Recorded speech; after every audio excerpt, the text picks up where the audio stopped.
Hello students, आज की class में हम लोग क्लास 9th के अगस्त माह के गणित के सारे क्वेश्चंस को देखेंगे। तो चलिए हम लोग एक एक करके सभी क्वेश्चंस को देखते हैं। तो सबसे पहले सेक्शन ए के एक क्वेश्चन देखेंगे। 1 से 30 तक ऑब्जेक्टिव क्वेश्चन दिए, इसमें से 25 के ही उत्तर देने हैं, लेकिन हम लोग सारे देख लेते हैं। पहला क्वेश्चन कह रहा है कि 0.6 के ऊपर बार का सरलतम रूप लिखिए। तो मैंने बता रखा है कि दशमलव के स्थान पे आप प्लस दे दीजिए और जितनी बार संख्या हो उतना बार नीचे उसके बटा में 9 दे देंगे।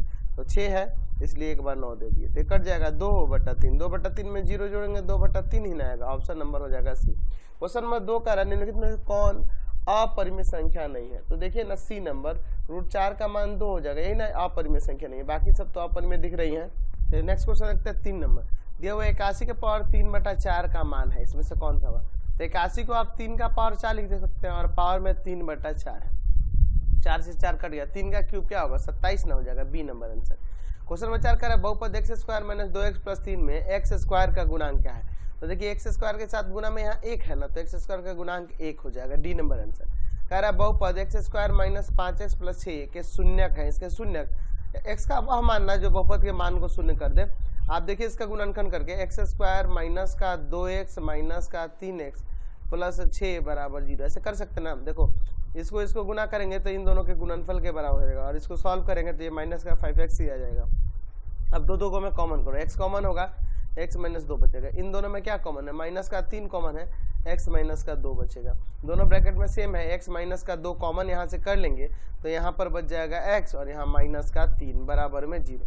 अलग अलग कर दीजिए, x - 2 बराबर में 0 और x - 3 बराबर में 0।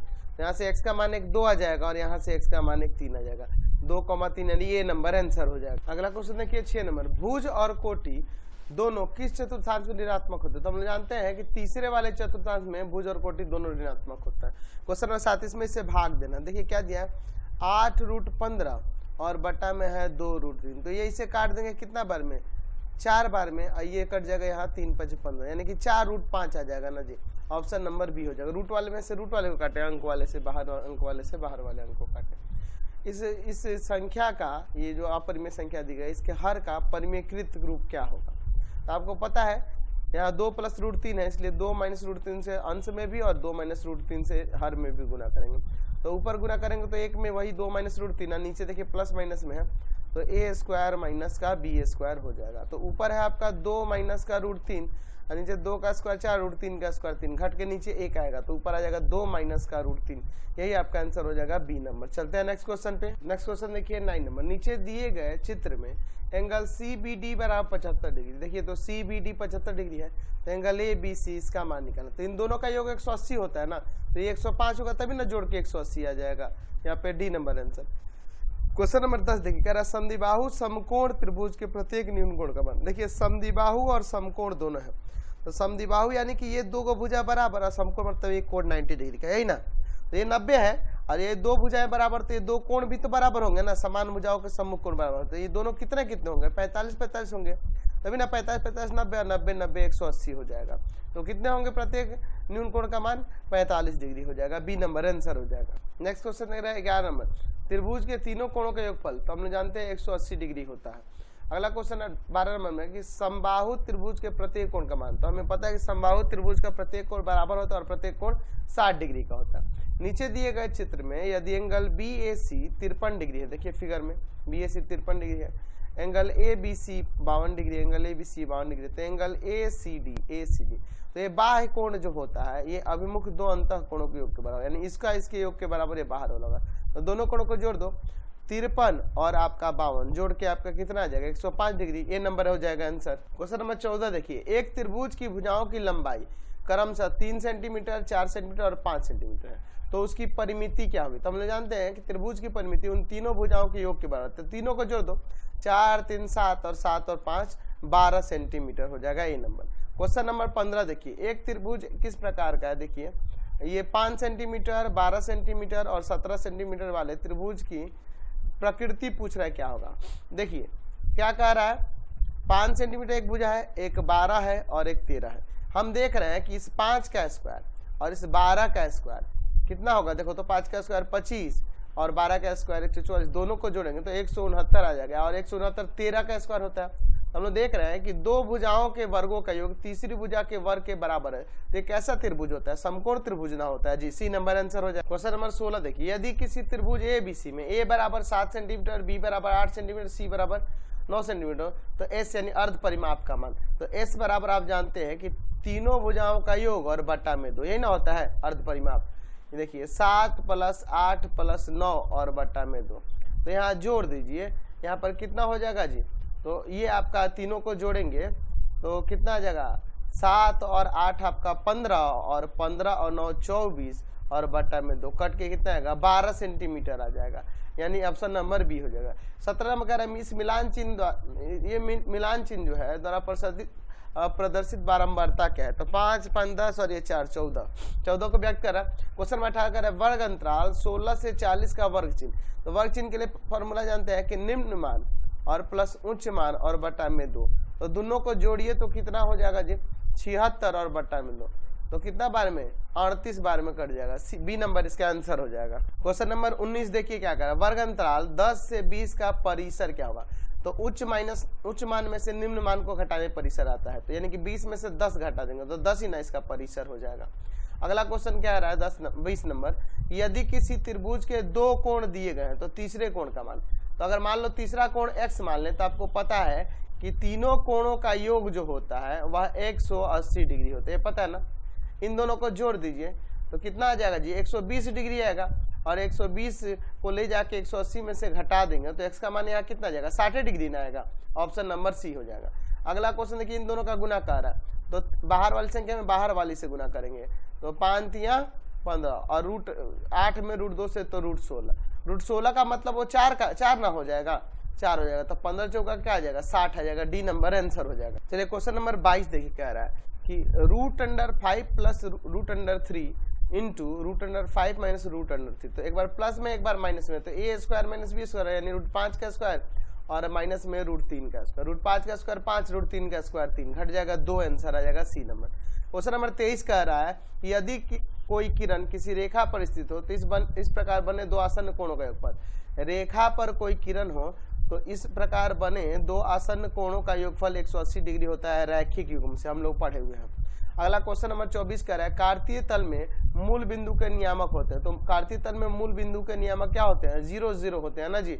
चलिए सी नंबर आंसर हो जाए। क्वेश्चन नंबर 25 देखिए, बहुपद दिया है 2x + 3 का शून्यक है, तो आपको क्या करना होगा इसका शून्यक निकालने के लिए इस बहुपद के बराबर में शून्य कर देंगे और x का मान निकाल देंगे। 2x = -3, x = -3/2 आंसर हो जाएगा, तो ऑप्शन नंबर बी हो जाएगा।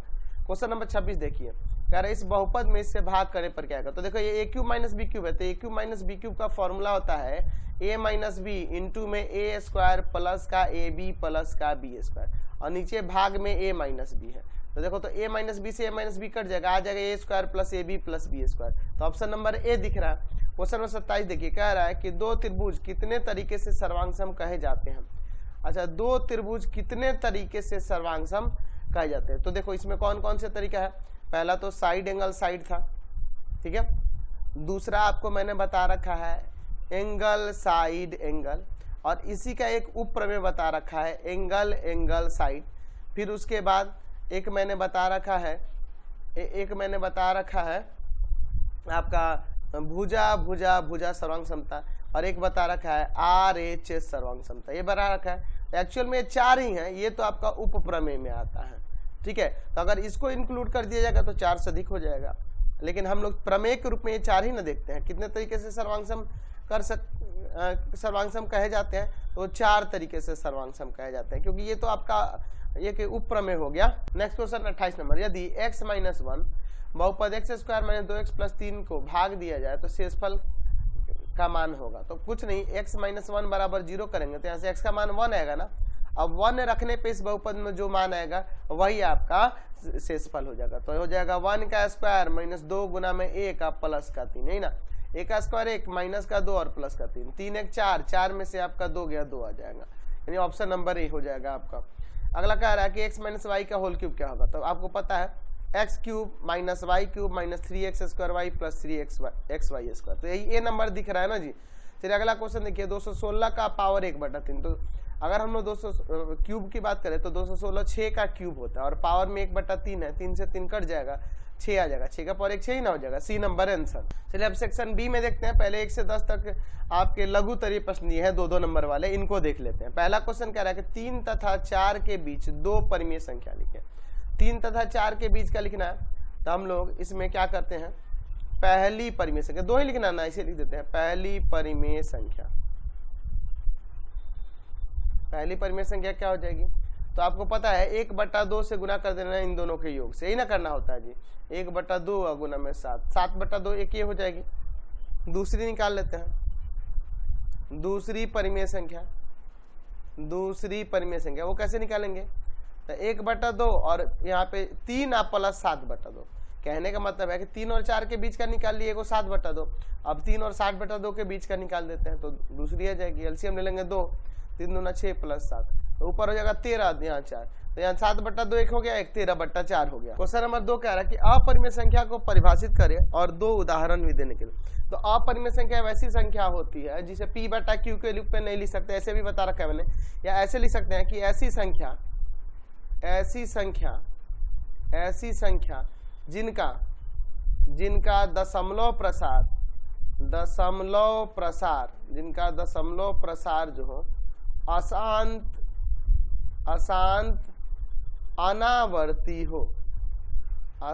अनावर्ती हो, अपरिमेय संख्याएं कहलाती हैं। अपरिमेय संख्याएं कहलाती हैं, ये भी परिभाषा हो जाएगा, ठीक है ना जी। ये और अच्छा परिभाषा हो जाएगा, अपरिमेय संख्याएं कहलाती हैं। जैसे अपरिमेय संख्या का उदाहरण देना है, तो जैसे √2 हो गया, √3 हो गया, √5 हो गया, √60/2 हो गया, है ना।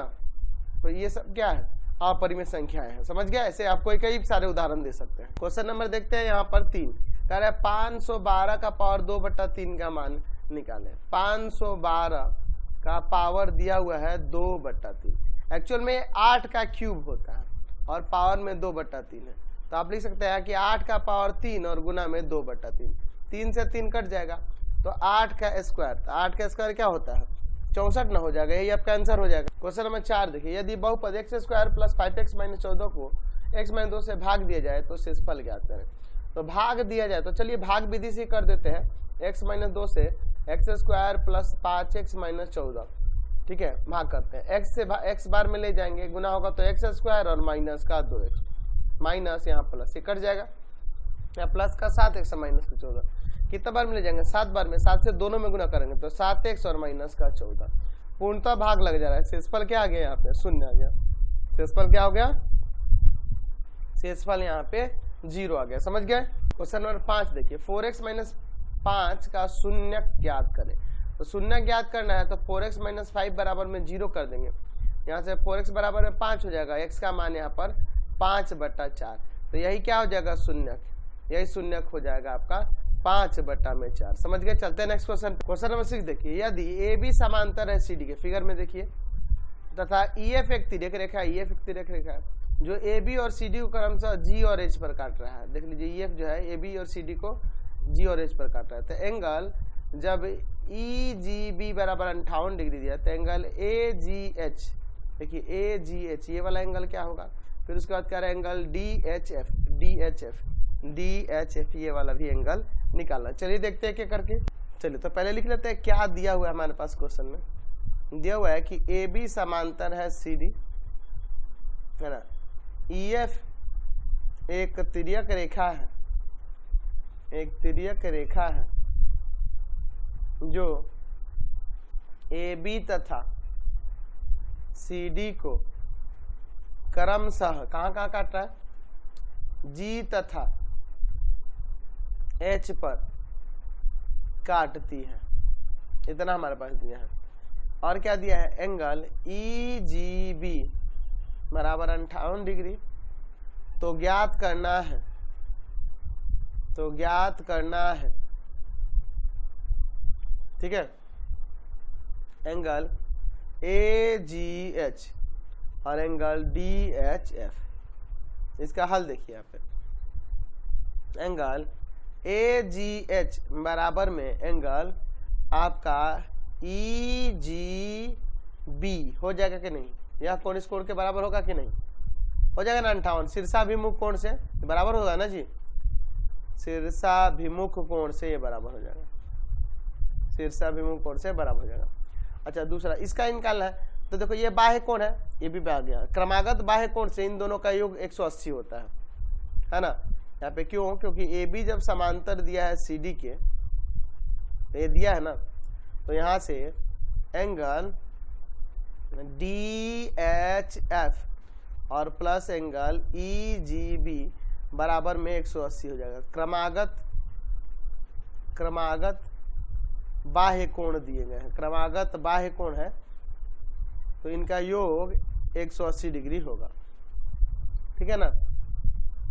तो ये हमें निकालना है, एंगल डी एच एफ निकालना है, और यह कोण हमारे पास दिया हुआ है 58 डिग्री का और बराबर में 180 डिग्री, ये जाके उधर घटेगा, एंगल डी एच एफ बराबर में हो जाएगा 180 और माइनस का 58 डिग्री, तो यहाँ से कितना आ जाएगा आपका 122 डिग्री हो जाएगा ये आपका। चलते हैं नेक्स्ट क्वेश्चन पे। अब अगला क्वेश्चन कह रहा है कि उस त्रिभुज का क्षेत्रफल ज्ञात करें जिसकी भुजाओं की लंबाई 20 सेंटीमीटर, 21 सेंटीमीटर तथा 29 सेंटीमीटर। तो हम लोग मान लेते हैं कि माना त्रिभुज ए बी सी में भुजा ए मान लेते हैं 20 सेंटीमीटर, भुजा बी मान लेते हैं 21 सेंटीमीटर और भुजा सी मान लेते हैं 29 सेंटीमीटर, ठीक है। अब देखिए, तो हमें पहले अर्ध परिमाप निकालना होगा, अर्ध परिमाप, ठीक है, सेमी पेरीमीटर यानी कि एस निकालना होगा। फॉर्मूला होता है ए प्लस बी प्लस सी बटा 2, यानी कि 20 प्लस 21 प्लस 29 और बटा में 2। तो देखो ये दोनों को जोड़ेंगे 50 और 20 70 और बटा में 2 कट जाएगा 35, है ना। तो 35 सेंटीमीटर अर्ध परिमाप आ गया। तो अब त्रिभुज के क्षेत्रफल के लिए हीरोन सूत्र जानते हैं ना जी, त्रिभुज का क्षेत्रफल क्या होता है यहाँ पे, root under S into S minus A into S minus B into में एस माइनस सी, यही ना फॉर्मूला होता है। चलिए इसको अप्लाई कर देते हैं। तो एस का मान देखिए यहाँ पे दिया है 35, फिर 35 माइनस 20, फिर 35 माइनस 21 और फिर 35 माइनस का 29। चलिए देखते हैं, रूट अंडर 35 यहाँ घटाएंगे तो 15, यहाँ घटाएंगे तो आपका 14 आ जाएगा और यहाँ घटाएंगे तो आपका 6 आ जाएगा, ठीक है। अब चलिए इसका देखते हैं, 35 है तो इसको 5 गुना 7 लिख देते हैं, 15 है तो 3 गुना 5 लिख देते हैं, 14 है तो 7 गुना 2 लिख देते हैं और 6 है तो 2 गुना 3 लिखते हैं। देखिए 2 का एक बार जोड़ा बन गया, 3 का भी एक बार, 5 का भी एक बार 7 सेंटीमीटर स्क्वायर। तो कितना हो जाएगा, 5 या 15, 15 दूना 30 और 3 से 21, यानी कि 210 सेंटीमीटर स्क्वायर यहाँ से क्षेत्रफल आ गया। समझ गए। क्वेश्चन नंबर 8 देखिए, यदि एफ एक्स इक्वल टू में 3x प्लस 2 दिया है तो एफ माइनस 2/3 का मान, एफ एक्स इक्वल टू में क्या दिया हुआ 3x प्लस 2, यानी हमें x की जगह माइनस 2/3 रखना होगा तभी ना निकलेगा, x बराबर माइनस 2/3 पर मान जो आएगा वही आंसर हो जाएगा, f माइनस 2/3 x की जगह रख देना है। यहाँ पे देखिए 3 इंटू में माइनस का 2/3 और प्लस का 2, 3 से 3 कट जाएगा, माइनस का 2 प्लस का 2 0, ठीक है। तो यही आपका आंसर हो जाएगा। क्वेश्चन नंबर 9 देखिए, वर्ग अंतराल 15 से 25 का परिसर और वर्ग चिन्ह। तो अगर हम लोग बात करेंगे परिसर की, तो आपको पता है कि उच्च मान और माइनस का निम्न मान होता है, तो घट के यहाँ से कितना आ जाएगा 10 न आएगा। अच्छा, और वर्ग चिन्ह की बात करें, वर्ग चिन्ह की बात करें तो वर्ग चिन्ह के लिए हम लोग जानते हैं कि निम्न मान प्लस उच्च मान और बटा में 2, तो दोनों को जोड़ दो तो 40 और बटा में 2 कट के 20 ना आ जाएगा, तो 20 इसका वर्ग चिन्ह हो जाएगा। क्वेश्चन नंबर 10 देखिए, बिंदु 3,4 को कार्तीय तल में प्रदर्शित करें। तो सिंपल है, हमें इसे कार्तीय तल में प्रदर्शित करना है।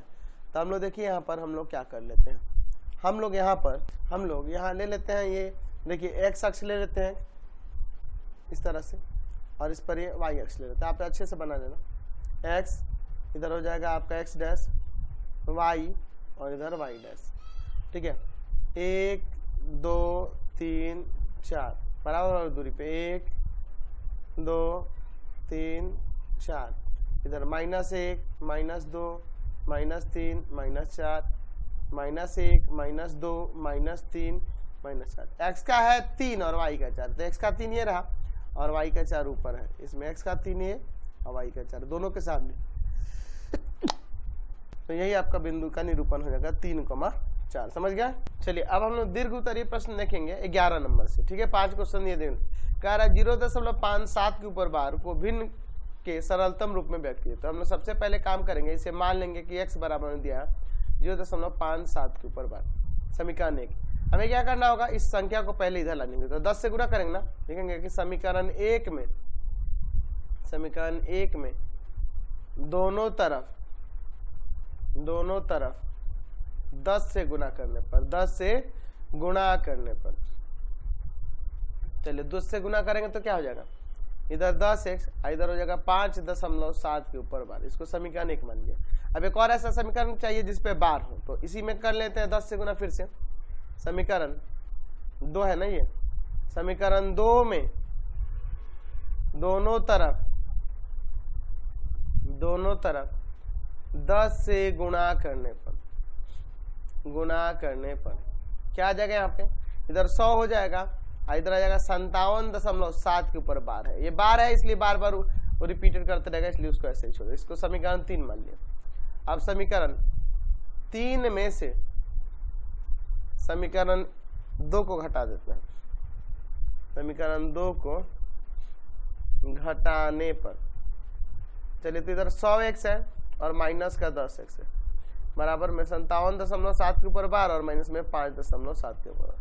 घर घट के यहाँ 90x और यहाँ पे घट के 52 ना जाएगा भाग में, x बराबर 52/90। 2 से कट जाएगा 26 है, यहाँ 45, तो 26/45 यही आपका आंसर हो जाएगा। समझ गए। चलते हम नेक्स्ट क्वेश्चन नंबर 12 देखिए। कह रहा है कि x बराबर में 3 + √8 है। तो कह रहा है कि x² + 1/x² का मान क्या होगा। अच्छा, x का मान दिया है 3 + √8। हम आपसे पूछ रहे हैं कि 1/x का मान क्या होगा, तो यानी कि 1/3 + √8 लिख दीजिएगा। हर का परिमेयकरण कर लेते हैं, 3 + √8 देना, गुना करेंगे अंश में 3 - √8 से और हर में भी 3 - √8 से।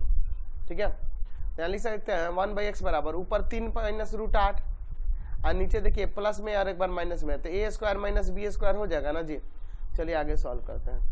1/x बराबर में 3 - √8 और नीचे देखिए इसका स्क्वायर 9 और इसका स्क्वायर 8 आ जाएगा, तो घटेगा तो नीचे 1 आएगा। 1/x बराबर में आ गया 3 - √8, नीचे 1 तो लिखेंगे नहीं, 3 - √8।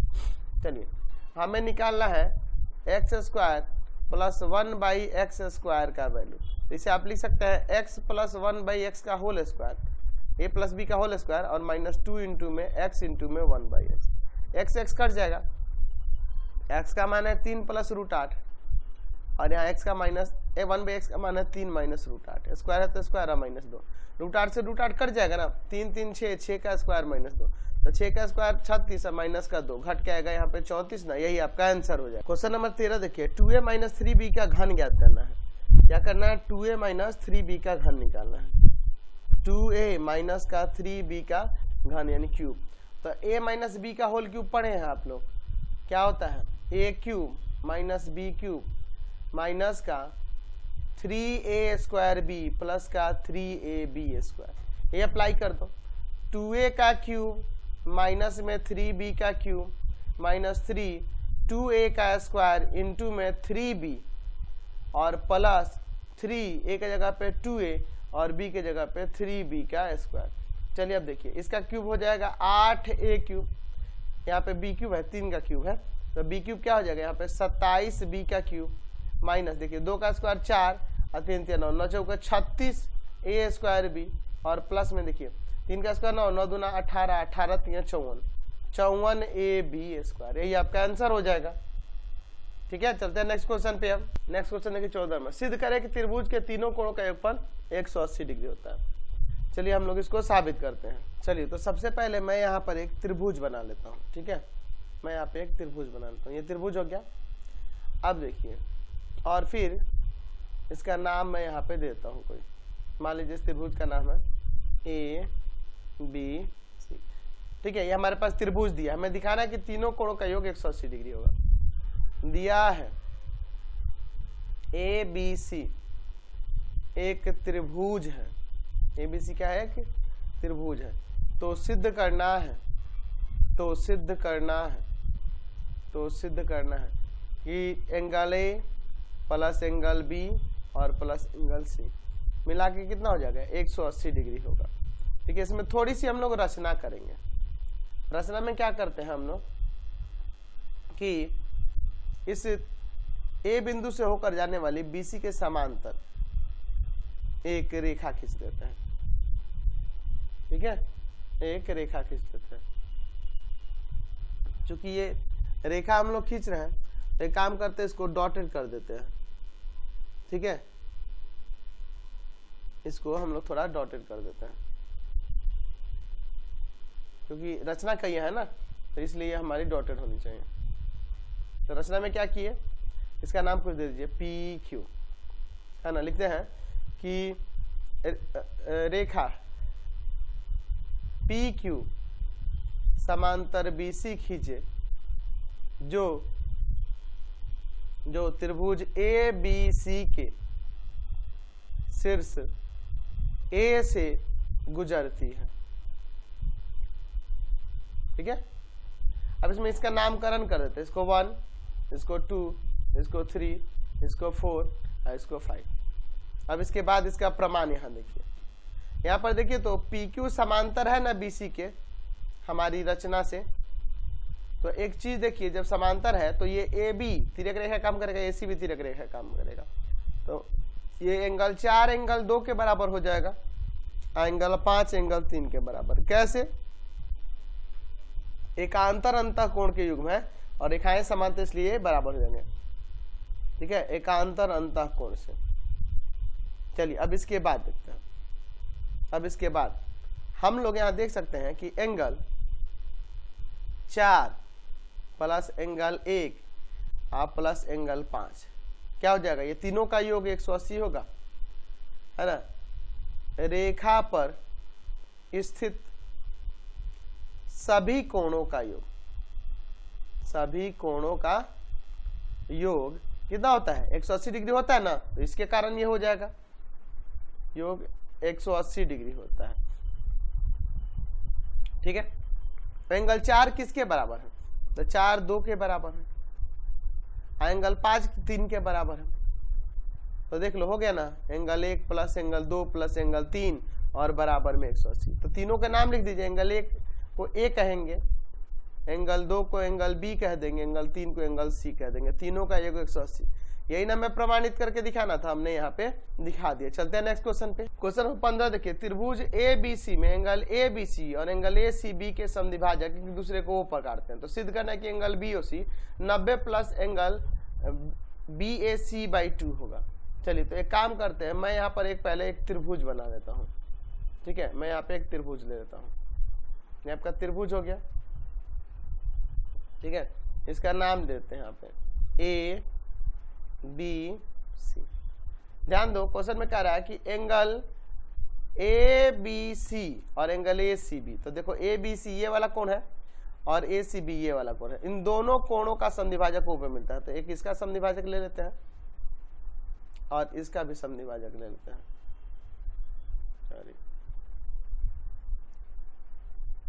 तो दोनों का समद्विभाजक कहाँ मिलता है, ओ पर मिलता है। समद्विभाजक कहने का मतलब कि इसको ये बराबर भाग मारता है, इसके ये बराबर भाग मारता है।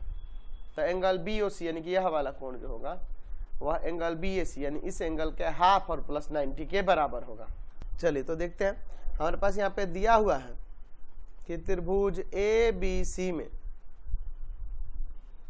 यहाँ पे लिखते हैं कि OB तथा OC क्रमशः एंगल ABC तथा एंगल ACB का समद्विभाजक है। ये हमारे पास दिया हुआ है। ठीक है, तो सिद्ध करना है,